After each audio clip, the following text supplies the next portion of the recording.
नाम?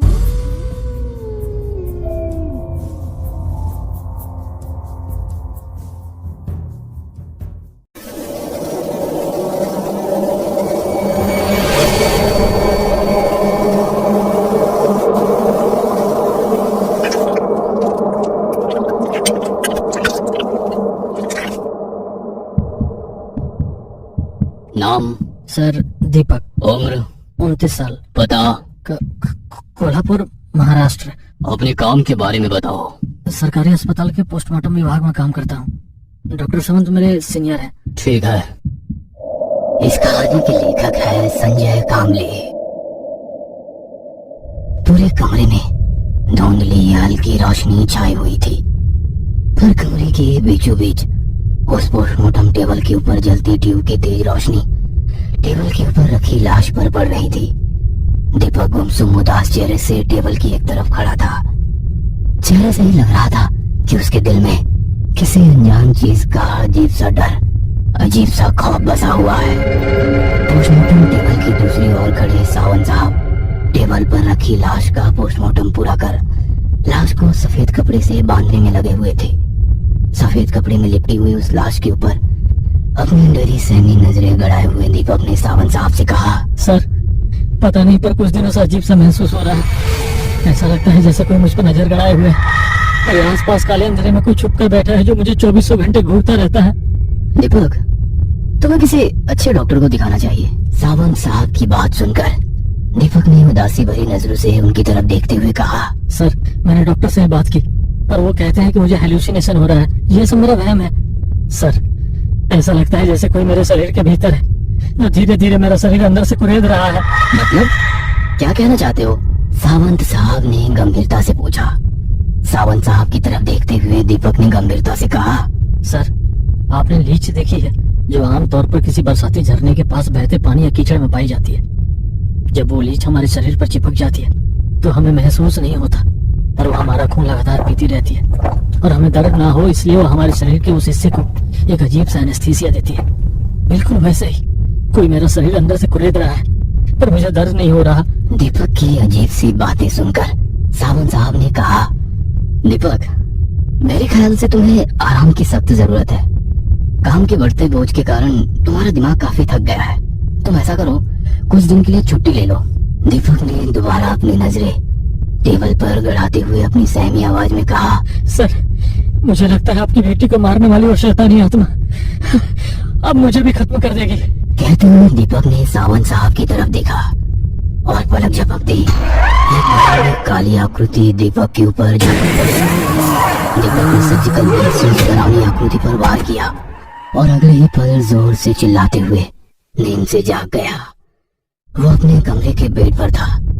रात के सन्नाटे में पसीने से लथपथ दीपक को अपने दिल की तेज धड़कनें साफ साफ सुनाई दे रही थी। आज फिर वही डरावना सपना। पता नहीं ये सपना बार बार क्यों आ रहा है और कब तक आता रहेगा। अपने आप से बातें करते हुए उसने दीवार पर टंगी घड़ी की ओर देखा तो रात के 2 बजने वाले थे। वो दोबारा बेड पर लेटे सोने की कोशिश करने लगा। सुबह दीपक तैयार होकर काम पर पहुंच चुका था। पोस्टमार्टम रूम के भीतर पहुंचते ही उसे एक अजीब सी बेचैनी महसूस होने लगी। अपनी आंखें बंद करके उसने लंबी सांसें ली। हमेशा की तरह एक लाश पोस्टमार्टम टेबल पर सफेद कपड़े में ढकी हुई नजर आई। कमरे के भीतर आते ही उसने लाइट शुरू कर दी है। बाहर जोरों की बारिश हो रही थी। उस कमरे के भीतर फैले खौफनाक सन्नाटे को चीरती बरसात बूंदों की तेज आवाज उसके दिल में खौफ पैदा कर रहा था। अब दीपक को पोस्टमार्टम के काम से डर लग रहा था, पर घर चलाने के लिए नौकरी तो करनी ही पड़ेगी। पोस्टमार्टम का ड्रेस चढ़ाकर वो टेबल पर रखी लाश के नजदीक आया। लाश के ऊपर ढका हुआ सफेद कपड़ा हटाने के लिए हाथ आगे बढ़ाने लगा, पर उसके हाथ डर के कारण कांप रहे थे। अपने डर के ऊपर काबू रखते हुए दीपक ने लाश के ऊपर ढका हुआ सफेद कपड़ा हटाए और सन्ने रह गया। लाश पूरी तरह से सड़कर काली पड़ गई थी। लाश के शरीर से मांस खाने वाली सफेद कीड़े रेंगते हुए टेबल के ऊपर फैल रहे थे। अपने चेहरे के ऊपर मास्क लगाते हुए सर्जिकल ब्लेड उठाया ही था कि तभी पीछे फैले काले अंधेरे से उसे एक अजीब सी आवाज आने लगी, जैसे कोई मर्द और औरत आपस में हल्की धीमी आवाज में कुछ बातें कर रहे हैं। उस कमरे में वो अकेला था, फिर भी यह खुशफुसाहट, एक अजीब सा डर उसकी नसों में जहर की तरह दौड़ने लगा। पीछे सचमुच कोई है या ये मेरा वहम है? खुद से ही बातें करते हुए वो अपनी सांस रोककर उस आवाज को सुनने की कोशिश करने लगा। कुछ साफ सुनाई तो नहीं दे रहा था, पर आवाज लगातार आ रही थी। उसे पीछे देखने की हिम्मत ही नहीं हो रही थी, पर उसके कान उस अजीब सी आवाज पर ही टिके हुए थे। उसने झट से पीछे मुड़कर देखा और सब कुछ एकदम से शांत हो गया। कमरा थोड़ा अजीब सा लग रहा था। अपनी सांसें रोककर वो पीछे वाली दीवार पर लगे बड़े से कांच को देख रहा था। पीछे दीवार पर लगे उस काले कांच में दीपक को अपनी और पोस्टमार्टम टेबल पर रखी लाश का अक्स धुंधला सा नजर आ रहा था। लेकिन अब वो आवाज बंद हो गई थी, मगर उस कमरे में फैला हुआ एक अजीब सा सन्नाटा दिल में खौफ पैदा कर रहा था। दीपक हैरानी भरी नजरों से कुछ सेकंड उस आईने को देखता रहा और दोबारा टेबल की ओर मुड़ा, तो जैसे उसकी जान हलक तक आ गई थी, क्योंकि उस लाश का काला पीला पड़ा हुआ चेहरा बिल्कुल दीपक के चेहरे के पास था। लाश की खुली आंखें उसी को ही घूरे जा रही थी। यह खौफनाक नजारा देखकर दीपक की जैसे सांसें रुक गई और अगले ही पल दीपक की गर्दन पकड़कर वो लाश घूरते हुए बोली, किसे ढूंढ रहे हो? वो डरावना दृश्य देखकर दीपक झट से कुछ कदम पीछे हटते हुए लड़खड़ा कर फर्श पर गिर गया। उसने डर भरी नजरों से टेबल पर देखा, पर सब कुछ सामान्य था। वह लाश वैसे ही टेबल पर लेटी हुई थी। ये क्या हो रहा है मेरे साथ? मेरा वहम है या सच में कोई बुरी आत्मा मेरे साथ खेल रही है? ये सब कुछ मेरे बर्दाश्त के बाहर। अगर ऐसे ही चलता रहा तो मेरा दिमाग फट जाएगा। खुद को संभालते हुए वह उठकर खड़ा हो गया और डर भरी नजरों से उस कमरे में चारों ओर देखने लगा, पर सब कुछ शांत था। न किसी की आहट, न कोई आवाज, बस एक जानलेवा सन्नाटा उसके दिमाग पर हावी हो रहा था। एक अजीब सी थकान उसे महसूस होने लगी। 4-5 कदमों पर टेबल पर रखी उस लाश पर नजर डाली। मैं जानता हूँ तुम्हारी आत्मा इस कमरे में मौजूद है, पर क्या तुम्हारी आत्मा के अलावा कोई और आत्मा इस कमरे में मौजूद है? और क्या वो मुझसे कुछ कहना चाहती है? दीपक कुछ सेकंड तक उस लाश के चेहरे को ही निहारता रहा। पूरी तरह सड़कर काली पड़ी उस लाश के जिस्म से मांस खाने वाली कीड़े निकल रहे थे, पर उसकी आंखें खुली होने के कारण लाश का चेहरा देखकर अजीब सी घबराहट हो रही थी। इस सन्नाटे में उसे अपने दिल की धड़कनें साफ साफ सुनाई दे रही थी। और तभी झट से एक औरत की काली परछाई अजीब से हंसते हुए दीपक के पीछे से गुजरी। दीपक ने डरी से नजरों से पीछे मुड़कर देखा, पर पीछे सिर्फ अंधेरा था। वो अब समझ चुका था कि एक शैतानी आत्मा उसके इर्द गिर्द मंडरा रही है। अपने डर पर काबू रखते हुए उसने टेबल पर पड़ी लाश को देखा और बाजू के ट्रे में पोस्टमार्टम के लिए रखे औजारों में से सर्जिकल ब्लेड उठाया।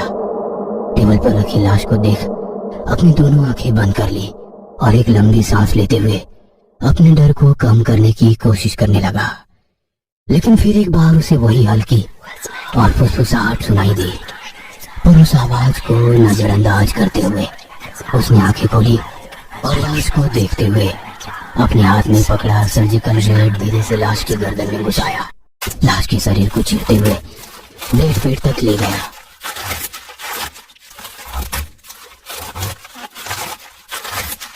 वो लाश का सीना खोलता, तभी सड़न की वजह से सीने में जमी गैस के साथ बदबूदार काले पानी की पिचकारी उसके चेहरे पर पड़ी। क्या मुसीबत है? उस घिनौनी गंध की वजह से वह टेबल से दूर हट गया। चेहरे पर उड़े उस पानी की बदबू से जैसे उसे उल्टी आने लगी। दीपक को भी पता था कि पोस्टमार्टम करते वक्त ऐसी घटना आम होती है, पर लाश के शरीर से निकलने वाला ऐसा पानी जानलेवा भी हो सकता है। इसलिए बिना वक्त गवाए दीपक उसी कमरे के कोने में बने वॉश बेसिन के पास गया। आईने में अपना चेहरा देखा तो एक तरफ काला गंदा चिपचिपा पानी चेहरे पर लगा था। नल शुरू करते हुए पानी से चेहरा साफ करने लगा। पानी से चेहरा साफ तो हो गया, पर उस बदबू की वजह से अभी भी घुटन हो रही थी। पल भर अपना अकेला चेहरा आईने में देखते हुए हाथ पर साबुन लगाकर चेहरे के उस हिस्से पर मलने लगा जहाँ पर चिपचिपा पानी लगा था। धीरे धीरे उसने पूरे चेहरे पर साबुन लगाया। चेहरे पर लगा साबुन साफ करने के लिए उसने नल शुरू किया, पर नल में पानी ही नहीं आ रहा था। उसने 2-3 बार नल बंद शुरू किया, पर पानी नहीं था। और तभी धप से जमीन पर कुछ गिरने की आवाज आई। उस आवाज से दीपक एकदम से चौंक गया। धीरे से अपनी आंखें खोलते हुए उसने पोस्टमार्टम टेबल की ओर देखा और सन्न रह गया, क्योंकि वह लाश पोस्टमार्टम टेबल पर नहीं थी। दीपक के पैरों के नीचे से जमीन सरक गई कि तभी पोस्टमार्टम टेबल पर लगी लाइट चर चर आवाज करते हुए बंद चालू होने लगी। वो कुछ समझ पाता कि अगले ही पल आंखों में साबुन जाने की वजह से आंखों में जलन हुई, जिससे झट से उसने अपनी आंखें बंद कर ली। दिल में अजीब सी घबराहट होने लगी, धड़कनें तेज हो गई। डर के मारे वो दोबारा नल शुरू करने लगा, पर कोई फायदा नहीं था और एक अजीब सी आवाज ने उसे हिलाकर रख दिया। साबुन से होने वाली जलन की वजह से आंखें बंद थी, पर कानों से वो आवाज को सुनने लगा। आवाज जैसे कोई इंसान दर्द से करा रहा था। आवाज तो आ रही थी, पर आवाज कहाँ से आ रही थी ये समझ में नहीं आ रहा था। अपनी सांसें रोककर वो अपनी आजू बाजू से आने वाली हर आवाज को गौर से सुनने की कोशिश करने लगा और इस गहरे जानलेवा सन्नाटे से दोबारा वही घराने की आवाज आई, पर इस बार जमीन पर घसीटने की आवाज भी थी। जैसे आसपास फैले काले अंधेरे में से कोई जमीन पर रेंगता हुआ उसकी तरफ आ रहा हो। डर के मारे दीपक की धड़कनें तेज हो गई। जैसे तैसे उसने आंखें खोली और सामने का वो डरावना दृश्य देखकर धड़कन ही उसकी रुक गई, क्योंकि जिस लाश का वो पोस्टमार्टम कर रहा था वही लाश जमीन पर पड़ी थी और दीपक को देखते हुए धीरे धीरे रेंगते दीपक की ओर आ रही थी। लाइट बंद चालू होने के कारण वो दृश्य और भी ज्यादा डरावना लग रहा था, पर तभी सामने से जलन की वजह से उसे अपनी आंखें बंद करनी पड़ी। डर के कारण उसने 2-3 बार पानी के नल पर गुस्से से हाथ मारा, पर पानी नहीं आ रहा था। उसने शर्ट के कॉलर से अपना चेहरा साफ किया और खौफ भरी नजरों से दाईं तरफ देखा, पर वहां कोई नहीं था। दोबारा उस कमरे में एक गहरा सन्नाटा छाया हुआ था। आवाज थी तो केवल डर के कारण दीपक की तेज चलने वाली सांसों की, जैसे किसी अस्थमा के मरीज की तरह आप रहा था। वो अपने आप को संभालते हुए उस कमरे में अपनी नजरें घुमाते हुए पोस्टमार्टम टेबल की तरफ बढ़ने लगा। लाश टेबल से गायब थी। टेबल के ऊपर बंद चालू होने वाली बल्ब पर हाथ मारते ही लाइट फिर से चालू हो गई। कुछ सेकंड वो वैसे ही शांति से टेबल के पास खड़ा कमरे में नजरें घुमाते हुए उस लाश को ढूंढने की कोशिश करने लगा, और तभी उस लाश ने झटके से पीछे से आकर उसकी गर्दन जकड़ ली और लाइट दोबारा बंद चालू होने लगी। अपने आप को छुड़ाने के लिए उसने लाश के हाथ पर पूरी ताकत से अपने दांत लगाए, पर उस लाश ने उसे पोस्टमार्टम टेबल पर लेटा दिया। काले अंधेरे में जैसे उसका पूरा शरीर जकड़ लिया गया और बिजली की चर्र चर्र आवाज के साथ दीपक की दर्द भरी चीखें लगातार उस कमरे में गूंजती रही।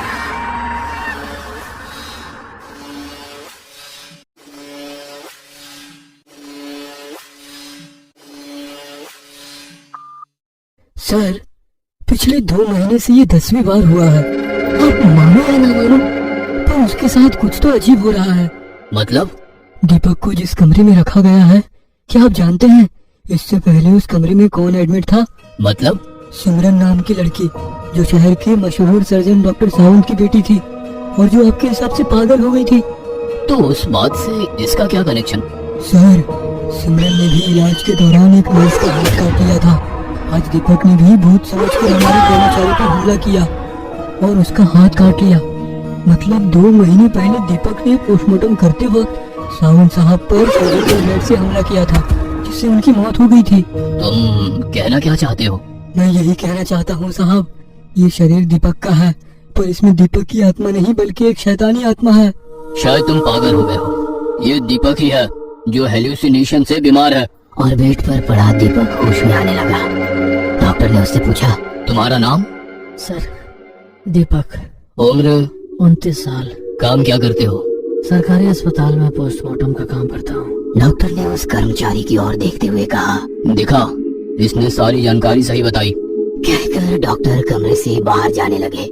तभी दीपक के बेड के पास खड़ा वो कर्मचारी बोला, सर, वो दीपक नहीं बल्कि दीपक के शरीर में मौजूद शैतानी आत्मा बोल रही है, जिसे आप सच मान रहे हैं। अगर दीपक के शरीर में शैतानी आत्मा है तो दीपक की आत्मा कहाँ है, बताओ मुझे। कहकर उन्होंने पीछे मुड़कर देखा और सन्न रह गए, क्योंकि उस कमरे में सिर्फ दीपक ही अकेला बेड पर लेटा हुआ था। मगर जिसके साथ इतनी देर से वह बातें कर रहे थे, वह कर्मचारी कहीं भी नजर नहीं आ रहा था।